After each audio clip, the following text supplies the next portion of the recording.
Right. Thank you for joining us. Episode 11. Mr. Waris, are we good to go? We are good to go. We're always good to go. We're bored to go. Come on, let's do it. 2021, baby. You had some kind of voice transplant or something. You sound a little bit extra sweet. What is that? Oh, it's partially probably because we've got a really special sweet guest coming on later today. So always motivating us. But yeah, no, I don't think we should keep our guests waiting, to be fair. I mean, it's such a fascinating topic, and I don't want to start this without our special guest today. So should we get him straight into the studio? Let's have him. Oh, good evening. Assalamualaikum. Thank you, Ali. Thank you, Majid. Welcome to Beardos Media. Thank you for joining us. Thank you for the opportunity. I've been watching you guys for at least, I think, a year, possibly. We were actually discussing that. I sent Ali something today, a screenshot of renewing something, one of our subscriptions, where we post stuff or okay. renewal or something. I said, look, it's been a year already. It has, yeah. It's been a heck of a year, hasn't it? A momentous wow. year. Yeah, tell me about it. Well, you know what? We're in 2020 now. Maybe 5 years in the last 12 months. Has the beard grown, actually?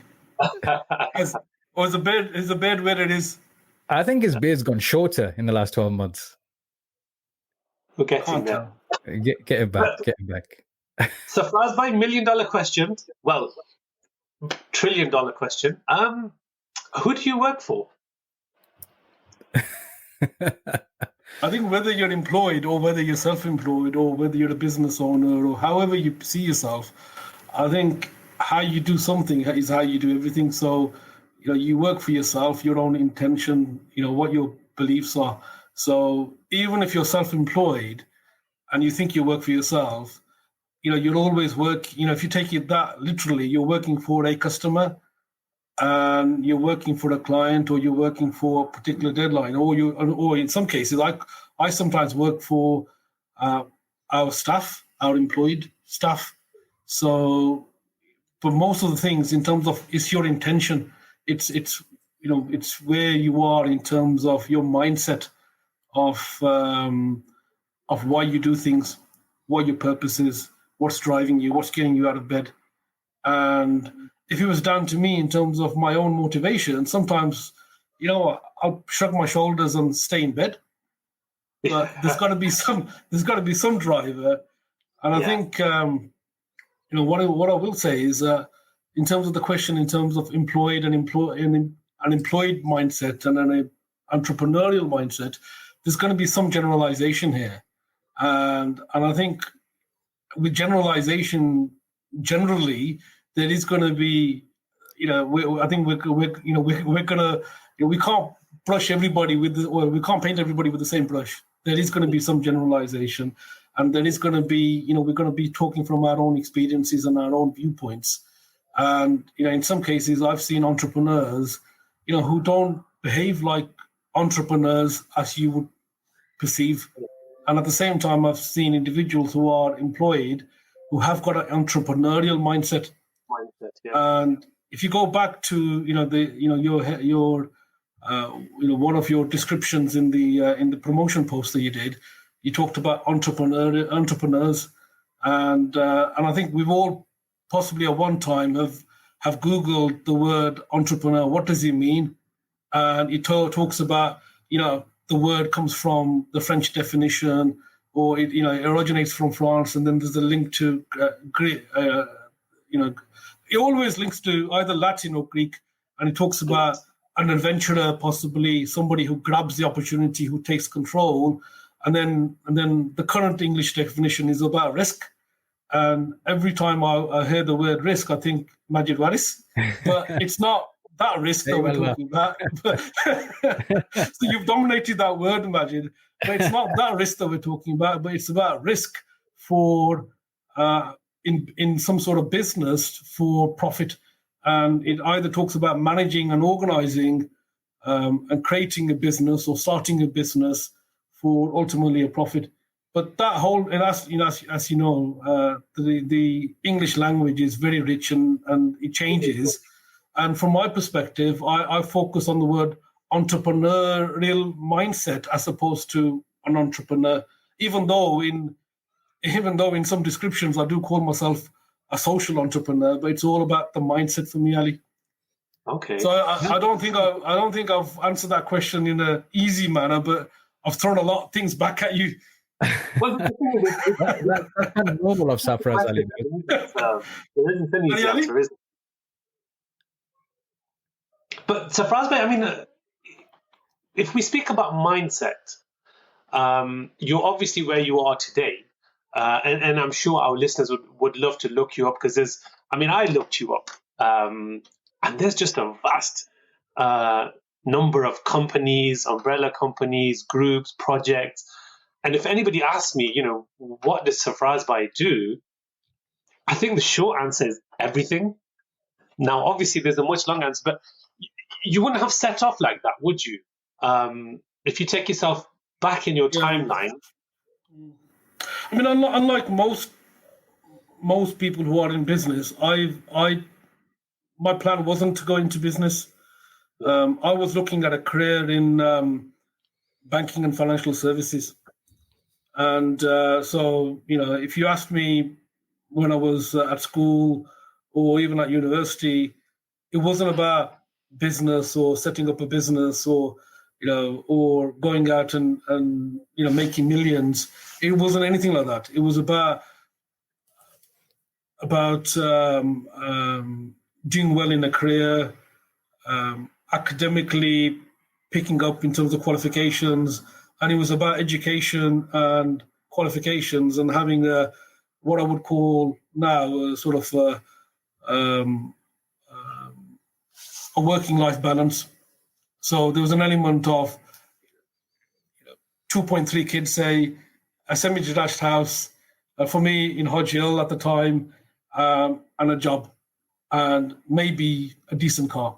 That was it. It wasn't about, kids these days now all about, because, we weren't exposed to Gary Vaynerchuk's and all of these people out there. And it wasn't, so my thinking was all about progressing in a career and doing well and having that balance in between religion, life, family, and all of those. And I'm not saying I've lost all of that, but it was about that. I'm trying to do the same, but in a slightly different way. Okay. For me, sorry, go on. Sorry, sorry to put you short now. I'm just gonna jump in and ask you a two-part question here.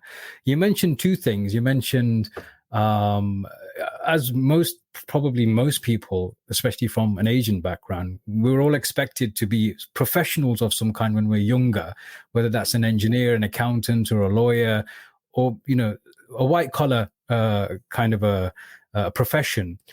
And you've just described somewhat of the same. So two-part question for me is, number one, how do you define the term entrepreneur? Because Ali and I have had a discussion in the past, not recently even, but in the past, and Ali's kind of reiterated something that Gary Vaynerchuk once said. We'll come back to that later. But how do you define the term entrepreneur? And what is it that motivated you, or what was responsible for the transition from becoming a professional in a particular field, working in an employee capacity, to being the entrepreneur? I said at the beginning, the word changed as well. And there was a point in time when this word had a meaning which I didn't want to associate myself with. So there's an element of a negative meaning. And, there's also, I used to have a belief where, you don't call yourself an entrepreneur, it's what others call you. And I think we've had that possible discussion as well, Majid, when at one of our events. So, and again, we definitely had that discussion relating to the word expert and expertise. Yes. Yeah. And, so I've had a discussion, probably not with yourself then, with somebody about the word entrepreneur. And do you call yourself an entrepreneur, or does somebody else call you an entrepreneur? So if you think about entrepreneurs, for me, I'm still from the old school where I still think about Richard Branson. But if you talk about maybe to somebody else, they may think about the owner of Gymshark, Ben Francis. Yeah, they may think of him, or they may think of somebody else. It's probably not likely to be Richard Branson for them. But when you think about Richard Branson, the view that you get in your mind is somebody who's setting up things and letting other people manage. So it's about organizing. It's about creating. It's about grabbing opportunities, and then really setting the organization up, the enterprise up, and letting managers manage. And that's not far from what my thinking is. It's about you're the igniter, you're the creator, you're the person who energizes, transforms, but let somebody else do the transaction, let somebody else stabilize it, let somebody else work on it, but you push the boundaries. You're there as the pusher, you're there as the creator of the change, the innovator, but let somebody else conform and so forth, because the entrepreneurial mindset or the entrepreneurial skills might not necessarily be the right skills for managing. So you have a manager's skill set, an employee skill set as an example, or an entrepreneur. And most of us have probably come across the fact that entrepreneurs are probably not the best people to manage the business, because from their perspective, they're about the change. They're looking at, again, Elon Musk is one of the, again, I can see one of the descriptions. Elon Musk is somebody's mentioned Elon Musk, but entrepreneurs are also people who sometimes have attention span deficit, or they focus on the move from one thing to another, and they're about shaking things up, creating things, and maybe pushing the boundaries, pushing things, and letting somebody else pick up and manage and stabilize and do the transactional stuff, and that's where my sort of thinking is in terms of that definition. So if taking that initiative, taking that risk. If I was to pose the question, can somebody who doesn't have a business in which they employ people or managers or staff, let's just say, it could be any kind, it could be a consulting kind of a business, and they have multiple businesses where they may be innovating, they may be pushing the boundaries and doing something new. Could they not be classed as an entrepreneur in how you define entrepreneur? I think for me, I also have this business owner mentality. What is a business? A business is one that has, in my case, in terms of my understanding, is the one that it can operate without you. So if the business can operate without you, then it's a business, then you're an entrepreneur. Otherwise, you've created a job for yourself and you're self-employed, you work for yourself. Go back to Ali's original question, then in that respect, you're working for yourself, you're self-employed, and you've bought yourself a job, or you've created yourself a job. If you create a business, that should be able to operate without you. That is what an entrepreneur is. You're creating wealth, you're creating opportunities, you're the initiator. But if you're doing the job yourself, and in a business, you will have a role. But in my case, I wouldn't regard them as an entrepreneur. It's like, for example, self-employed, a taxi driver is self-employed. Somebody who's a courier driver is self-employed. They're not entrepreneurs in terms of how you and I would perceive an entrepreneur. Yeah. So they're not entrepreneurs, but they are self-employed, and they would go under the national statistics in terms of self-employment. A contractor, an IT contractor, working for a large organization, potentially might be self-employed or will be self-employed. In some cases, they'll have a limited company or they'll transact to that company, but they're not entrepreneurs, but they are business owners in terms of the legal definition. But in my definition, I wouldn't regard that as a business. Yes, but legally, yeah. I think that's one thing that's really changed in probably recent years is the number of people that we see coming up with that mindset to be an entrepreneur, to have, what they call passive income or businesses or income revenues that run without them. If we go back to our day, which I think is probably different for all three of us, right? I'm assuming we're not all the same age because, I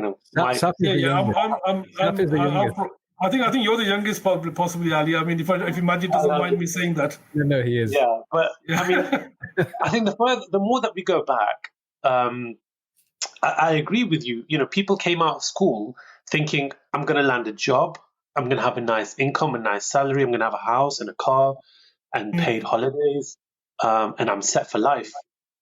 You know, and as we see over the years, that's largely faded. You know, our youth now, they're not of that same mentality. Before, you'd have your Richard Bransons or your, Elon Musks or whoever, but that was a rarity. You know, it wasn't very often that people would think past a high salaried job or wearing a suit or driving a nice car. Now, however, everybody wants to have a pop, don't they? I think having a nice job or a stress where you can clock in, clock off, go home, and I think someone mentioned it is underrated. It's not, it doesn't get that same respect that it once used to. You know, even the banking sector that you mentioned, in our day, if somebody worked in a bank or was a bank manager or, was a role like that, it was respected. It was held in high regards and high esteem. But I think we've seen that change quite a lot in recent years, haven't we? I think a lot of people start off in an employed capacity because of this perception of risk, and we talk about security and stability. And what we've realized is that the world has changed, and it's not about working for somebody else is less risk, and it's not about that at all now. You could be in a situation where things are not in your control at all. And so that parity it's completely changed. So a lot of it previously was about risk taking, and it's about perception of risk, and that world isn't the case at all. It's not the case now. For people, it's about an informed choice. It's about understanding their own traits. Part of that is about their own knowledge, their skills, and their behaviors. For me, these are the three areas.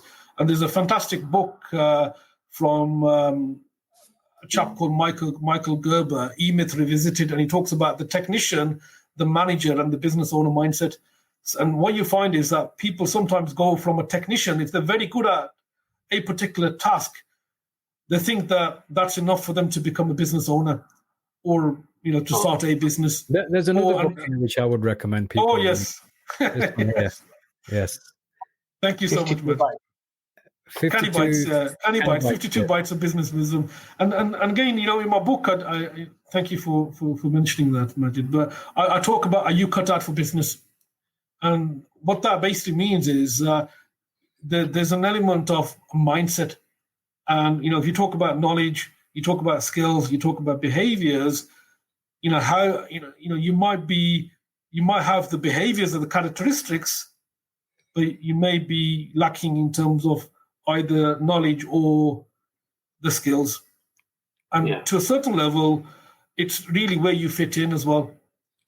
It's where you fit in. Technicians, in my eye, in terms of what I've seen, they're very good at what they do. They're professional in terms of what they are. They have the expertise level, but doesn't necessarily mean that they're going to be a big business owner. To run a business these days, most businesses, there's a sales element to it. Again, there's an element of business development. There's no business without a customer. You've got to get customers from somewhere. You've got to understand marketing. You've got to understand sales. You've got to be able to. And there's so many pitfalls in running a business as well. And it's all these pitfalls that we've got to be informed about. And it's not just about compliance. It's about how you set things up. What your intentions are with the business, and it's having that element of where is this going, what your plans are, what your growth is.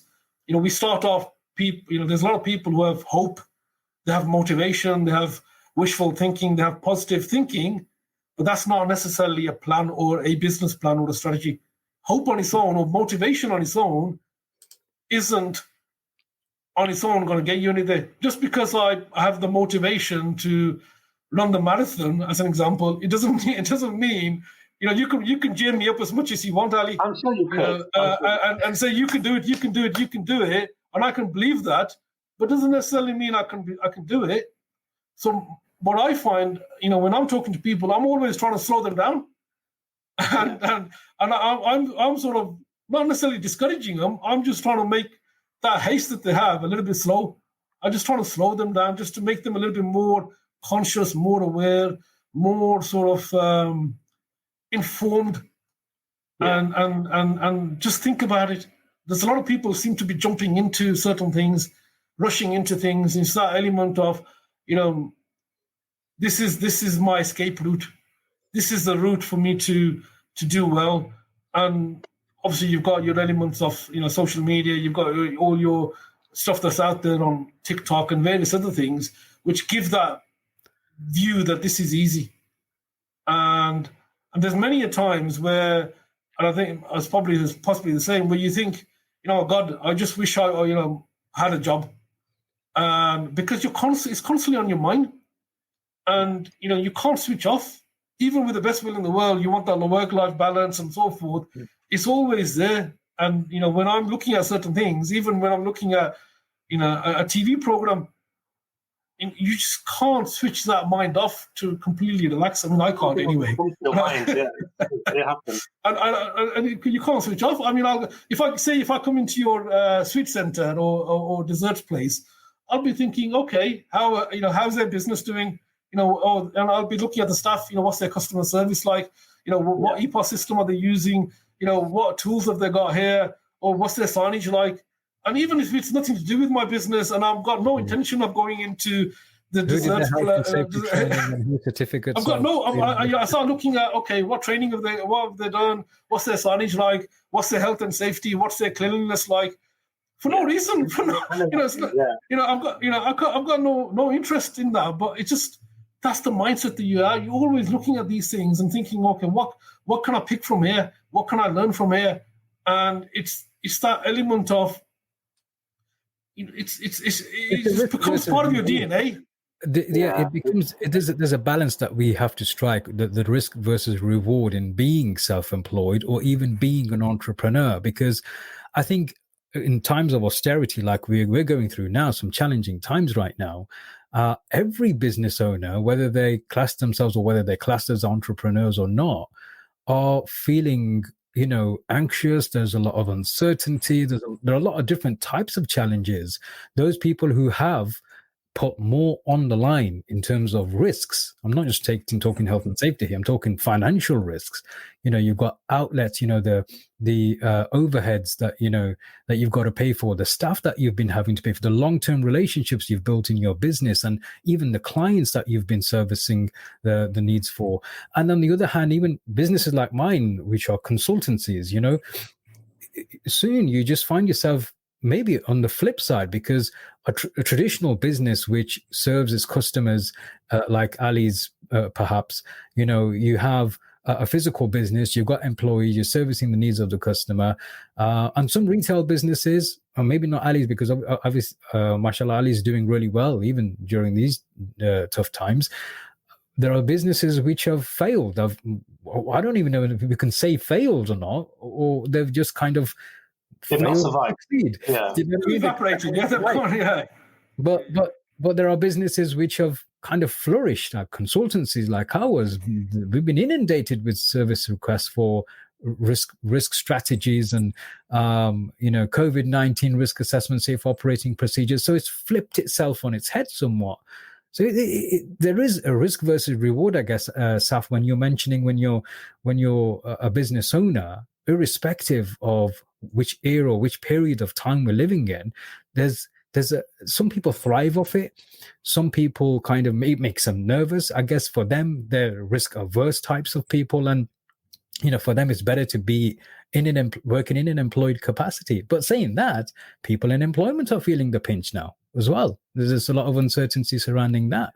So there's so much uncertainty with this kind of uncertainty. Saf, how have you managed to work through these tough times, and what advice would you give to business? I mean, because you have a conglomerate of businesses. The Pathway Group, you've got the Think Fest, which runs the events. You've got Pathway to Grow, Chutney and Chat networking events. Coffee Nut and all them. You've got the BAME Apprenticeship Awards under Think Fest, I guess.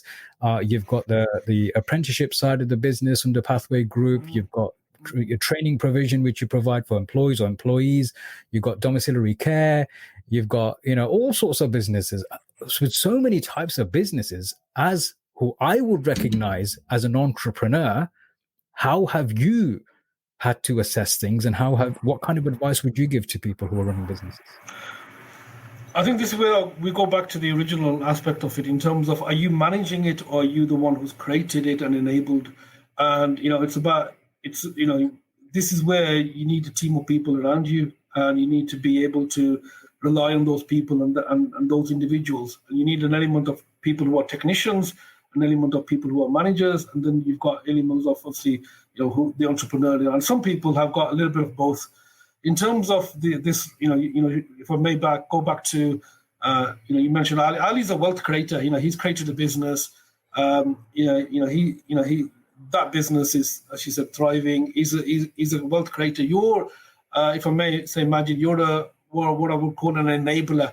You help people. You enable the business owners to, whether it's through your sales coaching, whether it's through your consultancy, compliance. You're the person who protects people in terms of the hidden pitfalls, the company business structure, the compliance element of it, the advice and guidance, the signposting, and you're navigating. You're what I would call a key person in terms of a power team a business owner would have. Business owners, lack certain skills, and if I may talk on behalf of the creators, like Ali will be good at the ideas, that he'll be good at in terms of initiating, he'll be good at in terms of geeing up the people, selecting people, getting them and allowing them, hopefully, the freedom, the space to let them do what there is. But he needs people around him. And these people around him. I wouldn't say that about Ali. He's a dictator. He's a dictator. He's a micromanager. You've got a really bad habit. I always like to micromanage. And honestly, it's proving so difficult to be able to step back. When you're talking multiple sites or multiple branches or whatever, the thing that I'm finding hardest is to stop micromanaging, to not have to oversee every little element. But it has to be done. I don't know, Ali. I wouldn't say it has to be done. I think you need some coaching from Saf. Saf, take me on as a client. I wouldn't say it has to be done. I think as business owners, we need attention to detail. I don't, attention to detail and have a microscopic view is there, but that's different from micromanaging. I personally think you need to give people space. You need to coach as opposed to micromanage. So there's an element of let them work out their own answers. It's about sometimes making them aware of how you're seeing things and what your perception is. And really for one of your staff to start thinking of how would Ali, my employer, view this. And a big part of that is about systems, it's about processes, it's about structure. It is about training, and it's about training the staff, but micromanaging, you can't scale. You'll find scalability, it becomes very difficult. So there's going to be a ceiling in terms of the growth of your business. So you might be able to. Sorry. This was the conversation that I was having with Majid, possibly just a few weeks ago. Is that now naturally in my mind, I see it as climbing stairs or a ladder or whatever. So you start off as employed. You gradually work your way up the chain, supervisor, assistant manager. Eventually, you make the transition into being self-employed. So you start to work for yourself. The next step is to be able to be what we call the classic term entrepreneur. So for Majid, for example, he's gone from having good jobs and making loads of money for other people to thinking, hang on, I can make some wealth for myself. Let's start my own name, my own company. I will be what people are paying for. And that's happened. And I think that's the stage that Majid's been at for a while. And we were having this conversation and saying, look, why don't you now expand? But in order to grow, you've got to step back. It's a bit of a catch-22. Yep. You're what everyone's paying for, but hire more consultants, have more people working for you and doing the work that you would then do. in order for you to be able to be in 2, 3, or 4 places at the same time.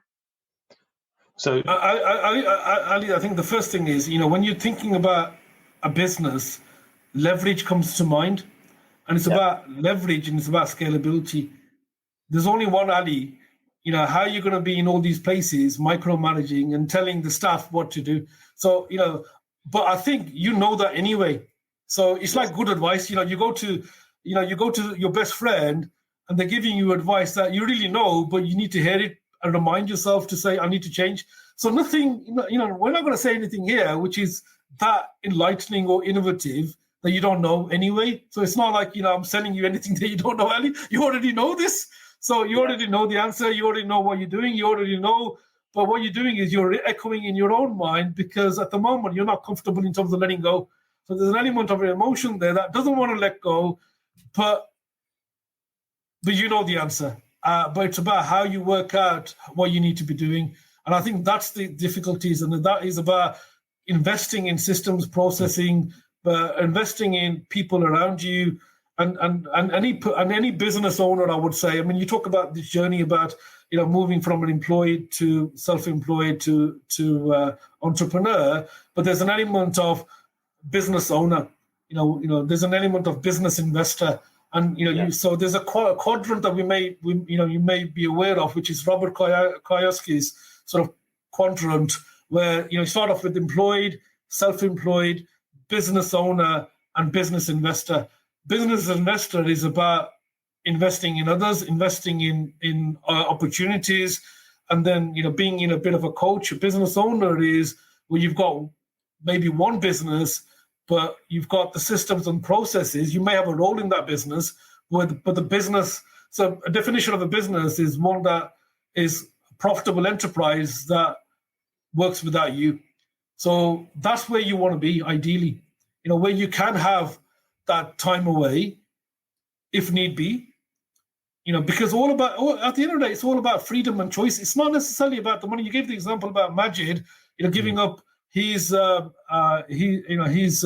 professional work in terms of his consultancy and the work that he was doing. The reason why he did that necessarily isn't about money, but it's about freedom and and how do you get to that choice of. How do you get to that position of choice where, it's your choice as opposed to where you got no choice? That's what we want. We want to be in a position where you have the opportunities, and your choice might be to work 60 hours, 70 hours, 80 hours, but your choice may be to change. And the reason why you start off working all the hours that we have is because you have a purpose that you're working towards. That's what we do, to give you that element where you have maybe freedom later. So you put the hours in, but ultimately the driver, you have to have a vision in your own head, the fact that I'm doing this and you're making a sacrifice. Of course, there's a sacrifice. You're giving up time with, family or, leisure time or whatever for a reward. That reward may be monetary, and part of it is monetary, but it's about what money gives you. And ultimately, it's about freedom and it's about choice. And I think that's where we are. But in some cases, people get carried away. Yeah. They lose the balance. That's where I think, they're either sort of trying to keep up with the Joneses, or they lose their perspective of why they started, what their thoughts were, and they lose part of themselves. And that's what's sad for me to hear when you see businesses and you've come across where you think, why, why, where is this coming from? What's your driver? What's your purpose? And that's where it gets a little bit, I feel some element of empathy. Even I'm not feeling sorry for people, but you sort of question yourself and you start thinking, okay, and sometimes you need that element of looking at other people and bringing you back to yourself. Am I on the journey that I wanted to be on, or have I gone to a different destination? And do I need to sort of recheck and realign myself? And I think that's quite important for us to do that, to reflect. And we probably, sometimes we get on in our own ways, even though we talk about bandwagons and all the rest of it, but we've got to go back and realign and recheck and reconfigure and rework out and prioritize and really understand that. But as part of that reflection, it could mean that being self-employed, working for yourself, is not for you. It's maybe not the right time for you. It may not be the right circumstances for you, or it just may not be for you. And there's nothing wrong with that. People often have this perception that, if you're a business owner, you're better off. Actually, that might not be the case. You may be better off having a 9-to-5 job, getting a good salary, having that safety net because of your personality and your circumstances and what fits. Majid, there's so many people in business who are in they're in business and they're doing what they're doing, but there's lost opportunity. They're not fulfilling their own opportunity for themselves, and they still got this hope. They're clinging on to certain things, and I think that's where, for me, it gets difficult, where the reality check isn't there. My father had a shoe shop, and we ran that for 10, 15 years. And what I would say is that, I could compare our shoe shop with others, and I would say most people in that area probably would have been better off in some sort of work, but would have been better off even as a courier or a driver or in a retail area or any other work, or even as a security guard or security officer. It would have been less stress, would have been less worry, and potentially more financial reward. But why are they doing it? It's the fear of failure, the fear that I've gone this path and I'm going to make it work. And it's that reality doesn't mix with, or the dream doesn't mix with the reality, or there's still an element of things will get better, but nothing's going to change until something will change, and there's no change happening. So how are things going to change?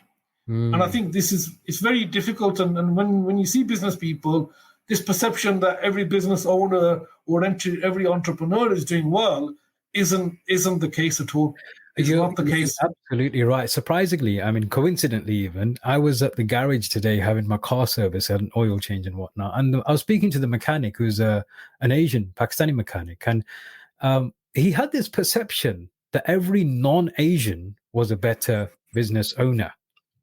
And that was just his perception. And this guy is a lovely guy, always enjoy having conversations with him. We talk about lots of random different things. And his perception has always been that non-Asians are better in business than Asians themselves. And we ended up having this conversation about choices and life and what people end up doing with themselves, the way people invest in certain things. Some people don't take the risks. Some people will spend lots of money on certain things, but not spend that money where it should be spent in his view, because that's his view. And it's amazing. It's interesting how this discussion evolved into a discussion about discovering ourselves, discovering oneself. And I kind of, when we finish the discussion, my parting words on this occasion, I'm sure there'll be loads of other occasions, inshallah, where that when we understand who we are as individuals, what you mentioned clearly earlier on about staying in your own lane, when people sometimes divert and then they forget why they started, forget what the motivation was, forget what the intention was. When you discover yourself and you get to know yourself, there's a lot of emotional intelligence that comes into play when we're dealing with life. Then you don't care about what other people think, say, or do. You do what you feel was the right thing for what was then and what is the right thing for you. And then contentment in life is more easily attained when you do it for the reasons you understand rather than doing it for reasons you don't understand. So that was a very interesting conversation, I thought, because he again has a business, and he was talking about business at the same time. It was quite a coincidence. I think the opposite. Say that again. Is he not one of those Asian business owners that he refers to?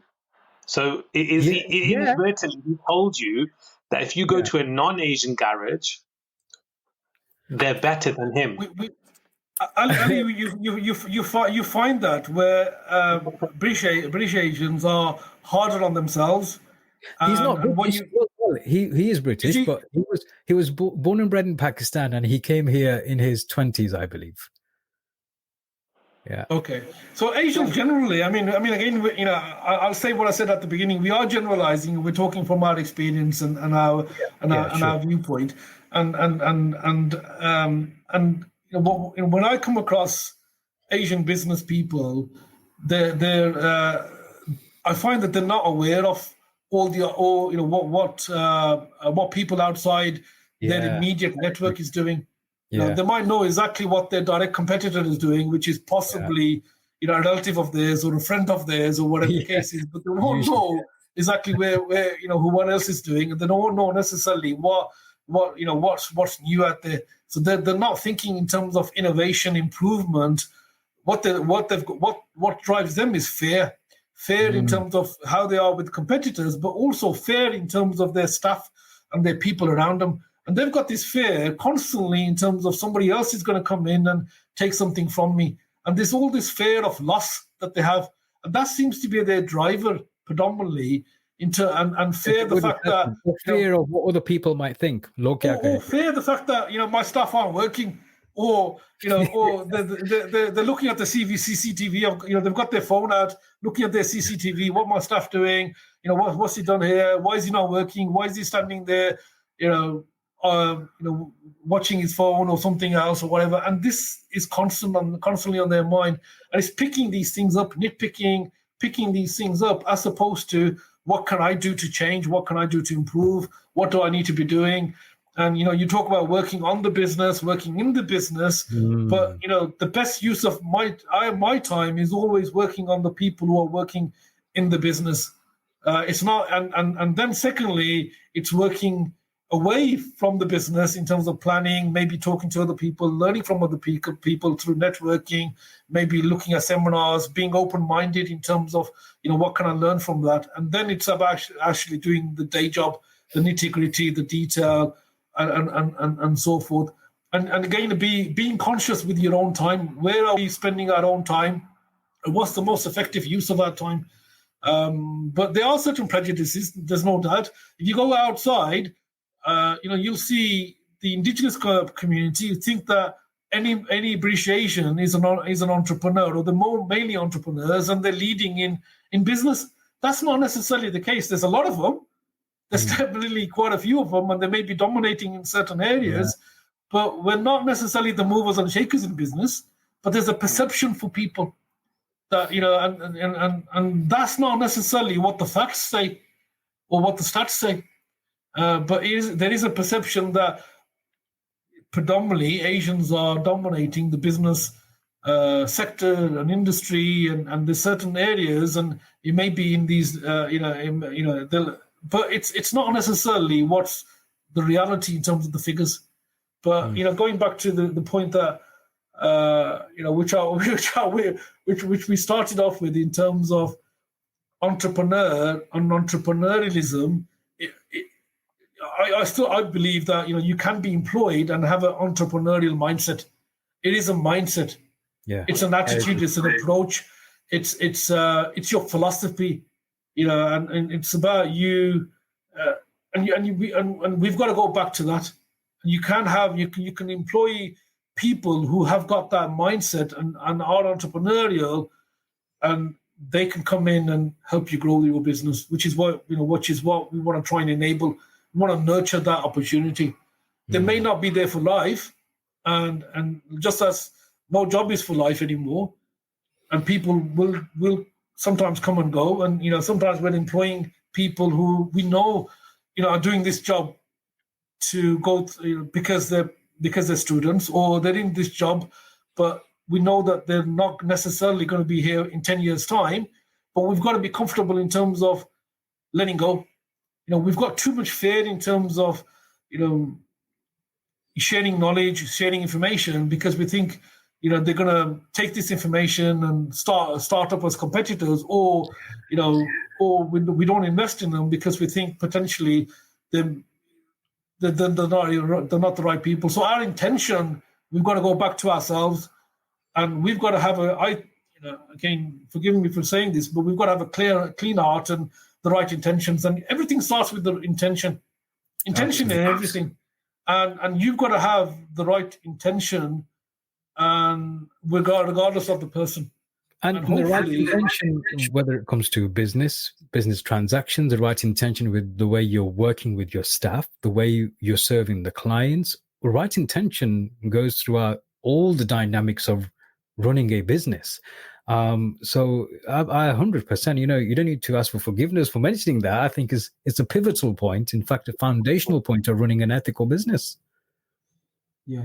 And again, having the key team around you, not just about the employed people, but having advisors around you, having people that you can lean on, people that are peers that are genuinely supportive of you, and having that support network, whether it's professionals or whether it's, uncle or coach or whatever, whether it's, mentor or whatever it is, it's about being able to grow yourself. And if you're not in a growth mindset yourself and you're not open, then it's going to be difficult for your business to grow. There's going to be an element where there will be a limitation.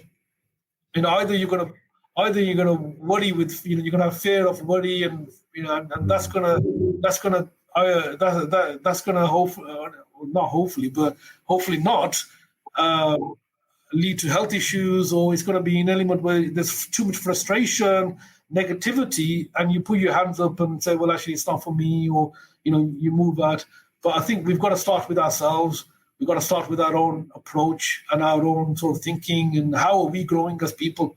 You guys have been on a journey, and you've spoken to many people, and, and I'm sure, and even with yourselves, when you're thinking out loud, there's an element where it might change your thinking a little bit.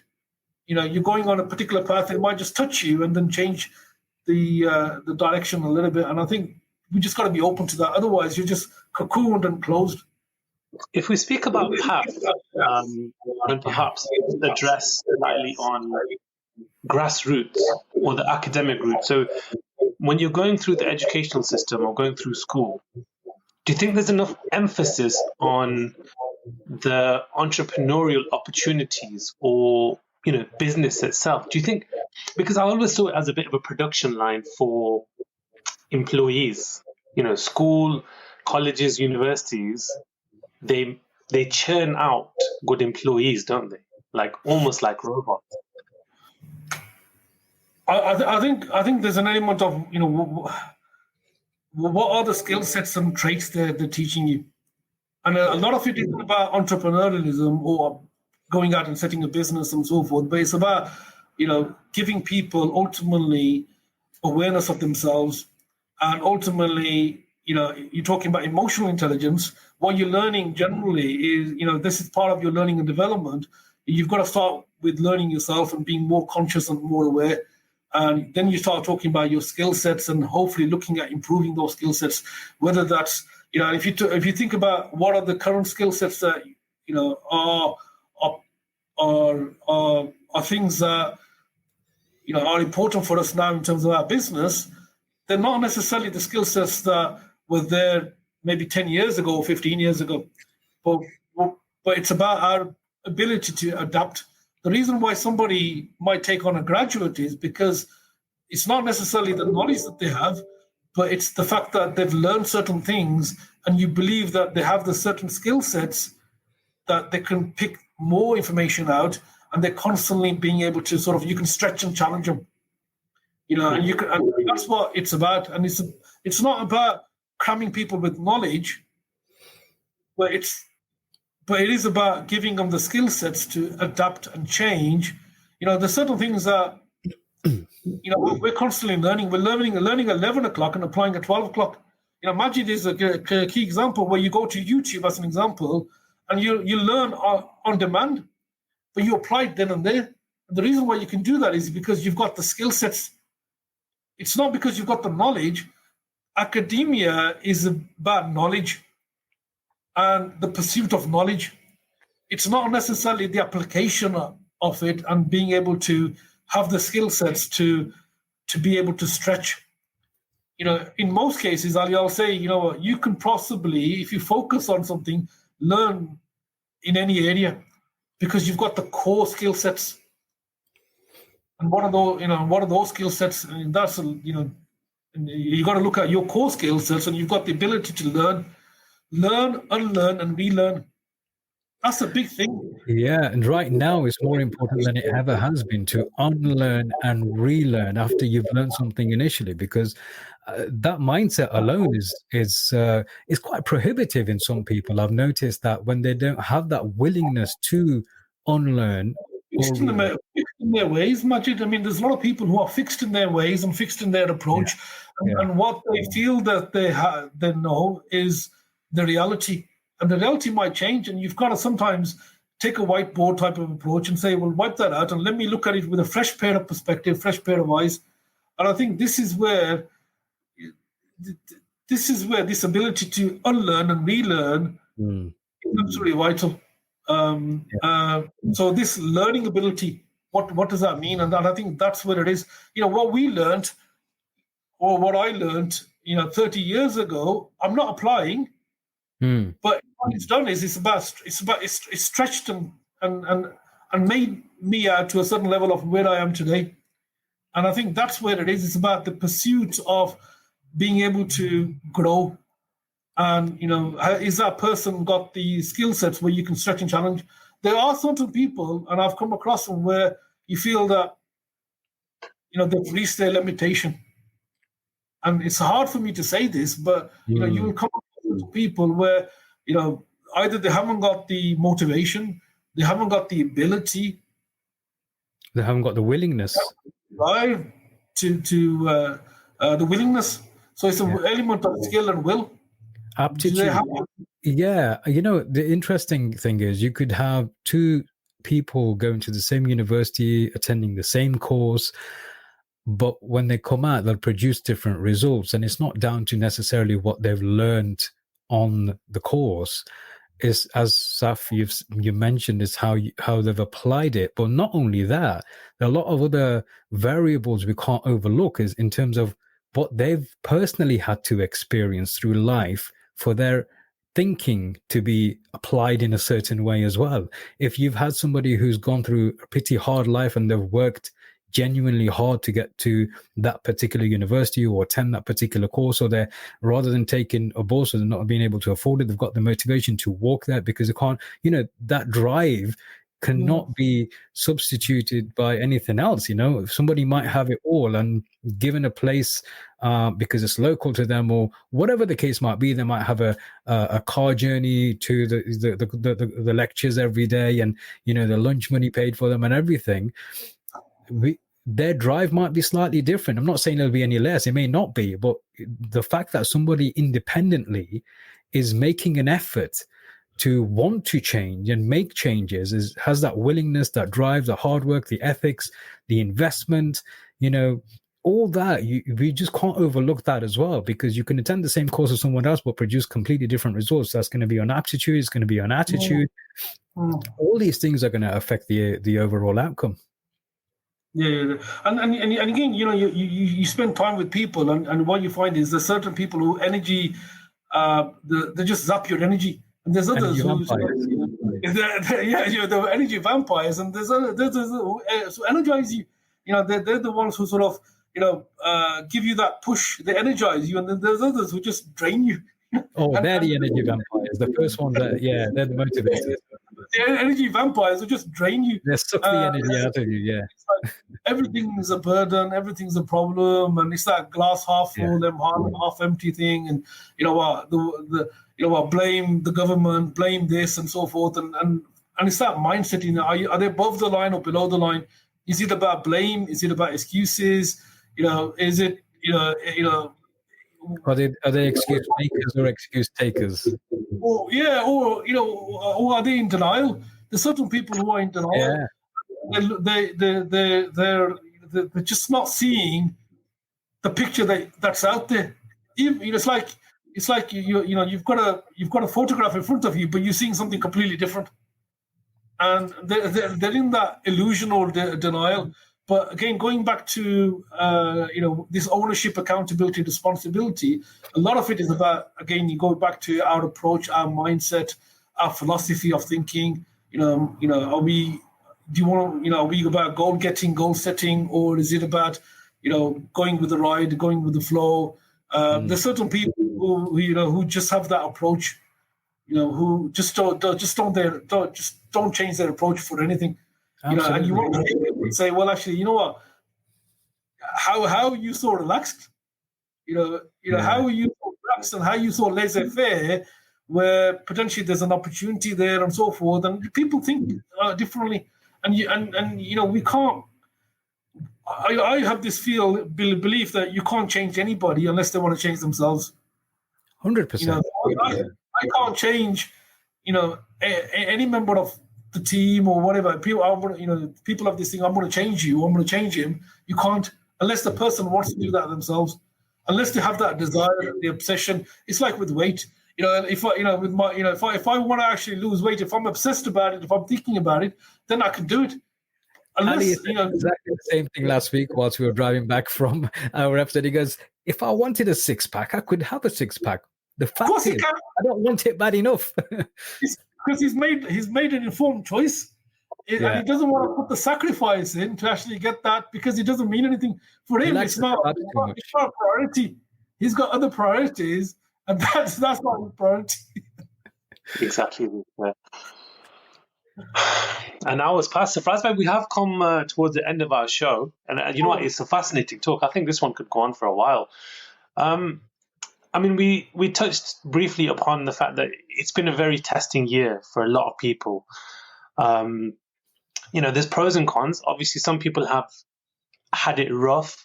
Others have flourished. It's just sometimes it's the way the cookie crumbles. Sometimes it's whether you can think outside the box. Whether you see everything around you changing, but you still carry on trying to do the same thing. It's like you wouldn't dress the same on a hot day at the beach than you would, at the North Pole. So, what's your advice to people out there today, just looking at the elements, the environment, the economy, and trying to get their head around it? What would you say to them? I would echo what you've said, Ali. I think there are people who've thrived. There are people who are just surviving, and there are people and businesses that are diving. That's mindset. That's their approach as well. And it's about some people's attitude and approach, and they feel, and people worry about things that they can't control, and that's the first thing. There's certain things that this fear is is our biggest obstacle that we've got to overcome. And what is fear? Fear is the false expectation that something's going to happen. A lot of it is about the future, and this is going to happen or this is going to happen, and that worry disables us from doing anything. And we don't take action, we don't control the things that we need to control, and we don't make the decisions that we need to make at the right time in the right manner. So this is about informed choices. This is about clarity of thought, and getting away from all the noise that's out there. There's a lot of noise, and this noise, unfortunately, disables us from having that clear thought. Mm-hmm. Unless you can think yourself out of the problem, or think in a way to really get the problem. The problem that you're working on. Sometimes we're not working on the problem that it is the problem. We're not working on the problem. We're working on something that's not the problem, or the fear of something else. And that's your biggest obstacle. And I think we don't see a reality for what it is. And you've got to somehow be able to clear the decks a little bit. This is where this mindfulness comes in. This is where that clarity of thought comes in. And sometimes we can do that in our own way, and sometimes we need to be able to talk it through to somebody else. And I find the best way that I overcome obstacles is actually if I can talk it through with somebody, and and the person can, and sometimes they're giving you things, as I said earlier on, Ali, giving you advice or even suggestions that you probably know, but you need to hear it, work it out, and then really action. And it's about action, but the right action in the right way, and understanding why you're doing that in an informed manner. And I think for me that's absolutely vital. And whatever the issue is, whatever and there are certain things that are not in your control, but what can you do about them? Exactly. Saf, this is the first episode of 2021, and we've come to the close of our first episode. It's been an hour already, and I can't believe it's been an hour. Yes, I know. Maybe we should have a part 2 at some stage. So, as your parting words, what advice would you give for 2021? I think see the opportunity in everything, and but stay focused. Entrepreneurs, business owners, they lose focus. They start seeing the shiny in something else, and they move too quickly in some cases. Stay focused on what you're doing, but also realize that nothing's going to change until something's going to change, and either you change or you're going to be changed. Deep. Excellent. Thank you very much. Ladies and gentlemen, Safaraz Ali, look him up if you haven't done already. And that brings us a close to our 11th episode of season 2 of Beardos Media. This was all about who do you work for? And I think next one as a follow-up, Ali, it should be what do you work for? So maybe that could be a follow-up at some stage. Keep your eyes peeled, log on and do subscribe to our social media handles at Beardos Media. You can follow Saf at Safaraz Ali. In the meantime, enjoy the rest of your week. Have a safe time ahead, and we will join you this time again next week on Tuesday at 7 p.m. Have a good one. Sure.